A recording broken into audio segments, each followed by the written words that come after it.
सारंगढ़ नगर पालिका में हुए चुनाव का परिणाम आ चुका है। सारंगढ़ नगर पालिका में कुल 15 वार्डों पर चुनाव हुए। 15 वार्डों में 11 वार्डों पर कांग्रेस ने एक तरफा जीत दर्ज की है। भाजपा महज 3 वार्डों में ही सिमट कर रह गया, तो वहीं एक वार्ड में निर्दलीय प्रत्याशी ने जीत दर्ज की है। वहीं रायगढ़ नगर पालिका निगम के 2 वार्डों में हुए उपचुनाव में दोनों ही वार्डों में कांग्रेस प्रत्याशियों ने जीत हासिल कर परचम फहराया।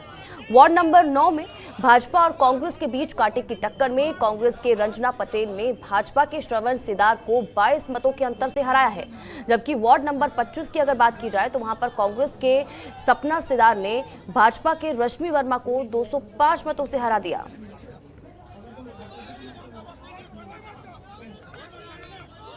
भूपेश बघेल जी के नेतृत्व में छत्तीसगढ़ में बहुत ही अच्छा काम हो रहा है। साथ में कांग्रेस के शासन आने के बाद हम सारंगढ़ नगर पालिका के लिए लगभग 22-23 करोड़ का काम करा रहे हैं और सारंगढ़ की जनता जान रही थी कि सारंगढ़ का विकास कांग्रेस के लोग ही करेंगे। आज उन्होंने अपना मत, अपना समर्थन, अपना आशीर्वाद कांग्रेस प्रत्याशी को दिया है। मैं आम नगर पालिका की जनता को मैं धन्यवाद देता हूँ। देखिए, हम शुरू से बोल रहे थे कि हम रायगढ़ में दोनों वार्ड चुनाव जीतेंगे और अच्छे मत जीतेंगे। आज दोनों वार्ड में कांग्रेस पार्टी ने हमारे कार्यकर्ताओं की मेहनत है वो रंग लाई है और हमारे पूरा संगठन, हमारा कार्यकर्ता दोनों वार्ड में भिड़ गया था और दोनों वार्ड में हमारे दोनों प्रत्याशी जीत हुई है। मैं हमारे कार्यकर्ताओं को इस जीत का श्रेय देता हूँ कि इन्होंने लगातार काम किया। हमारे संगठन के लोगों को श्रेय देता हूँ कि इन्होंने लगातार दिन रात काम किया और रायगढ़ नगर निगम के 2 वार्ड के चुनाव हम जीते हैं। तो मनमोहन नेताम हमारे संवाददाता लगातार हमारे साथ लाइव बने हुए हैं। मनमोहन का रुख करेंगे। मनमोहन, अगर बात करें सारंगढ़ नगर पालिका की तो वहां पर भी चुनावों का परिणाम सामने आया और देखिए यहां पर भी कांग्रेस बेहतरीन प्रदर्शन उनकी तरफ से किया गया। हम विधायक जी को भी सुन रहे थे, उन्होंने कहा कि जो सारा श्रेय है वो कार्यकर्ताओं को जाता है, क्योंकि कार्यकर्ताओं की तरफ से जो मेहनत की गई है इस दौरान वो काबिल तारीफ है।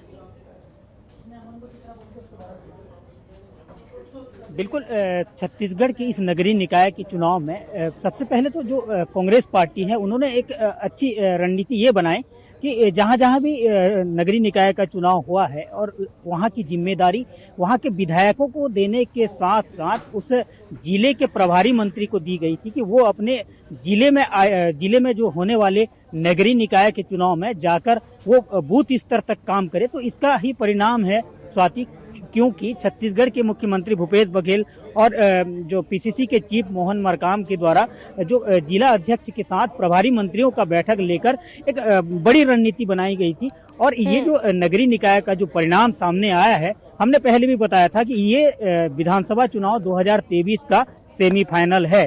तो मतलब इसमें साफ दिख रहा है कि जिस तरीके से कांग्रेस पार्टी ने प्रदर्शन किया है तो ये आने वाले विधानसभा चुनाव में इसका जो रिजल्ट है कहीं ना कहीं देखने को मिलेगा, लेकिन एक अंदाजा लगा सकते हैं। और दूसरी बात बता दूं कि प्रदेश में जिस तरीके से लगातार कांग्रेस पार्टी में जो राजनीति उथल पुथल चल रही थी उसे लेकर भी कहीं ना कहीं एक राजनीति गलियारों में चर्चा का विषय बना था, क्योंकि कांग्रेस पार्टी एक नहीं हो पा रही है और 2.5 साल का जो खेल चल रहा था उस बीच कहीं ना कहीं इस तरीके से कांग्रेस पार्टी में प्रदर्शन किया है। तो कहीं ना कहीं ये कांग्रेस पार्टी के लिए सबसे अच्छी सुखद अनुभूति होगी, क्योंकि 2.5 साल पूरा होने के बाद कांग्रेस में अंतर्कलह जैसा माहौल निर्मित हुआ था, लगातार दिल्ली दौरा होता था और लगातार छत्तीसगढ़ की जो राजनीति है कहीं ना कहीं सुर्खियां बटोर रही थी। तो अब जो नगरीय निकाय के चुनाव में जो परिणाम देखने को मिले हैं ये कांग्रेस के लिए बेहतर प्रदर्शन है और बेहतर है, क्योंकि इस तरीके से जो प्रदेश में अंतर्कलह के बीच यह जो परिणाम देखने को मिला है यह कांग्रेस के लिए सबसे अच्छी खबर है। जी बिल्कुल, चलिए ठीक है मनमोहन, आप बने रहिए हमारे साथ। अगली खबर पर भी आपसे अपडेट लेंगे। फिलहाल बढ़ते आगे, रुख अगली अहम जानकारी का करेंगे। प्रेमनगर, देखिए प्रेमनगर नगर पंचायत चुनाव के नतीजे भी घोषित हो चुके हैं। बड़ी जानकारी आपके टीवी स्क्रीन पर। दरअसल यहां पर भाजपा की अगर बात की जाए तो वार्ड 4 और 9 में भाजपा को जीत मिली, तो वहीं अगर निर्दलीय प्रत्याशियों की बात की जाए तो निर्दलीय को वार्ड नंबर 7 और 10 में निर्दलियों ने अपना कब्जा जमाया है। कांग्रेस की देखिए बात की जाए तो कांग्रेस ने यहां पर भी बेहतरीन प्रदर्शन किया है। कांग्रेस ने 11 वार्डों में यहां पर परचम फहराया है। 42 वर्षों से भाजपा के गढ़ को कांग्रेस तोड़ने में कामयाब हुई है। मनमोहन हमारे संवाददाता लगातार बने हुए हैं, मनमोहन का रुख करेंगे। मनमोहन, देखिए यहाँ पर भी बेहतरीन प्रदर्शन अगर बात की जाए, क्योंकि 42 वर्षों से भाजपा के गढ़ को कांग्रेस तोड़ने में कामयाब रही है और देखिए इस बार भी वही रिजल्ट। देखिए स्वाति, ये छत्तीसगढ़ में जब कांग्रेस की सरकार बनी तो 15 साल तक जो बीजेपी की सरकार थी और बीजेपी की सरकार 15 साल रहने के बाद जिस तरीके से कांग्रेस पार्टी सत्ता में आई, ये चौंकाने वाली बात थी। ठीक उसी प्रकार आज जो नगरीय निकाय का जो परिणाम सामने देखा जा रहा है, और ये जो प्रेम नगर की अपन बात करें तो प्रेम नगर क्या ये सरगुजा क्षेत्र का है, और सरगुजा क्षेत्र जो पंचायत मंत्री हैं टीएस बाबा का क्षेत्र है, और टीएस बाबा का कहीं ना कहीं इस क्षेत्र में खासी पकड़ है, और यह जो सरगुजा बेल्ट है यह कांग्रेस समर्थित क्षेत्र है। तो ये जो परिणाम है नगरीय निकाय में जो सरगुजा क्षेत्र में देखने को मिला है, ये कांग्रेस के लिए सबसे अच्छी खबर है। और एक बात बता दूं स्वाति कि छत्तीसगढ़ में नगरीय निकाय का चुनाव जिस तरीके से हुआ और जो मतदान प्रतिशत सिर्फ 60% हुआ था, तो इसमें एक हम कयास लगा रहे थे कि प्रदेश में इतनी कम वोटिंग परसेंटेज कैसे हुई है।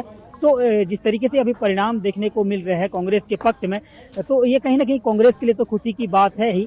लेकिन एक बात बता दूं कि इस पूरे परिणाम को लेकर बीजेपी एक ही बात कह रहे हैं कि सत्ताधारी कांग्रेस पार्टी कहीं ना कहीं अपनी धन बल का प्रयोग कर यह परिणाम को लाने में सफल रही है। लेकिन एक बात तो स्पष्ट है ही कि कांग्रेस का जो चुनावी वादे हैं और कांग्रेस का जो सामने नगरीय निकाय का जो परिणाम देखने को मिल रहा है, तो इससे स्पष्ट होता है कि प्रदेश में भूपेश बघेल की सरकार के साथ जो जनता है वो जुड़ रहे हैं, और उनकी जो वादे किए थे भूपेश बघेल चुनाव के पहले और जिस तरीके से सत्ता में आने के बाद वो जो किसानों के पक्ष में, मजदूरों के पक्ष में हुए, अन्य जो उनका जो योजना है वो जमीनी स्तर पर लॉन्च होकर जो क्रियान्वयन हो रहा है उसका ही यह परिणाम है। बहुत बहुत शुक्रिया इन तमाम जानकारी के लिए और हमारे साथ जुड़ने के लिए। खबरों के निष्पक्ष विश्लेषण के लिए सब्सक्राइब करें Janatantra TV and press the bell icon. Never miss any update.